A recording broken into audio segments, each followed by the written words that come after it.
বর্ষা মৌসুমে রাজধানী আগরতলায় জলাবদ্ধতা একটি দীর্ঘদিনের সমস্যা। অতিবৃষ্টি হলে শহরের বিভিন্ন নিচু এলাকায় জল জমে দুর্ভোগ বাড়ে সাধারণ মানুষের। এর অন্যতম কারণ হিসেবে অপরিকল্পিত নগরায়ন, সংকুচিত নদী ও খালের প্রবাহ এবং দুর্বল নিকাশি ব্যবস্থাকে দায়ী করেছেন বিশেষজ্ঞরা। এই প্রেক্ষাপটে শনিবার হাওড়া নদী ও কাটাখালের বিভিন্ন অংশ পরিদর্শন করেন পূর্ত দপ্তরের সচিব কিরণ গিত্তে। তার সঙ্গে ছিলেন পশ্চিম ত্রিপুরা জেলার জেলা শাসক ডক্টর বিশাল কুমার সহ প্রশাসনের অন্যান্য আধিকারিকরা। হাওড়া নদীর তীর সংরক্ষণ, নদী খনন, পলি অপসারণ এবং কাটাখালের প্রবাহ স্বাভাবিক রাখতে চলমান কাজের অগ্রগতি খতিয়ে দেখা হয়। পরিদর্শনের সময় শহরের যেসব এলাকায় বর্ষাকালে নদীর জল বৃদ্ধি পেয়ে প্লাবনের আশঙ্কা তৈরি হয়, সেসব অংশকে বিশেষ গুরুত্ব দিয়ে পর্যবেক্ষণ করা হয়েছে বলে জানিয়েছেন পূর্ত সচিব। अगरतला का जो हमारा दो मेन आउटलेट्स है जो फ्लड वाटर के लिए, हावड़ा और कटकल, तो इसका हम आज पूरा परिदर्शन कर रहे हैं। तो कटकल में हमने पूरा जो हमारा ड्रेनेज है चैनल, उसको क्लीन करने का काम चालू किया है। और जहाँ जहाँ ऑब्स्ट्रक्शंस है वो भी हम लोग Agartala municipal corporation, smart city, water resource department, इस सभी को साथ में लेकर हम लोग काम कर रहे हैं। और जो हावड़ा में भी जहाँ एम्बैकमेंट नहीं है वो भी काम हमने चालू किया है। स्टेट गवर्नमेंट ने नया एम्बैकमेंट करने के लिए और जो लैंड एक्विजिशन के लिए फंड दिया है।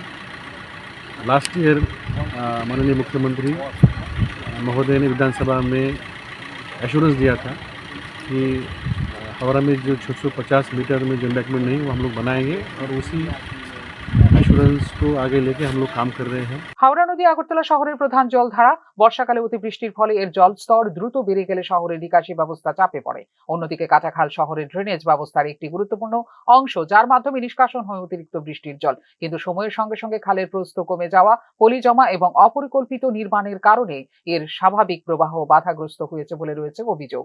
এ সমস্যা সমাধানে নদী ও খালের নিয়মিত সংস্কার, পলি অপসারণ এবং তীর সংরক্ষণের কাজ জোর চলছে বলে জানিয়েছেন পূর্ত সচিব। পাশাপাশি শহরের ড্রেনেজ ব্যবস্থাকে আধুনিক ও কার্যকর করার দিকেও দেওয়া হচ্ছে গুরুত্ব। এই পরিদর্শনের মাধ্যমে বর্ষার আগে সম্ভাব্য ঝুঁকিপূর্ণ এলাকাগুলি চিহ্নিত করে দ্রুত প্রতিরোধমূলক ব্যবস্থা গ্রহণের পরিকল্পনা নেওয়া হয়েছে বলেও জানিয়েছেন পূর্ত সচিব।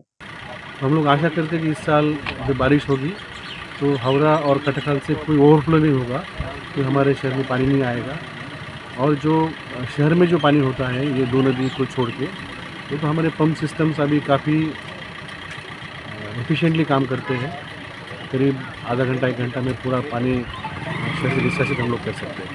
तो आने वाले मानसून की तैयारी में ही हम लोग आज Agartala municipal corporation, smart city, DM, SDM, हम ये सबको लेके हमने सभी स्पॉट विजिट किया। শুধুমাত্র বর্ষার আগে সাময়িক সংস্কার করলেই সমস্যার স্থায়ী সমাধান সম্ভব নয় বলে মনে করছেন সংশ্লিষ্ট বিশেষজ্ঞরা। দীর্ঘমেয়াদী পরিকল্পনার মাধ্যমে নদী ও খালগুলির প্রাকৃতিক প্রবাহ বজায় রাখা, নগর পরিকল্পনায় জল নিকাশি ব্যবস্থাকে অগ্রাধিকার দেওয়া এবং অবৈধ দখল রোধ করা এক্ষেত্রে অত্যন্ত গুরুত্বপূর্ণ।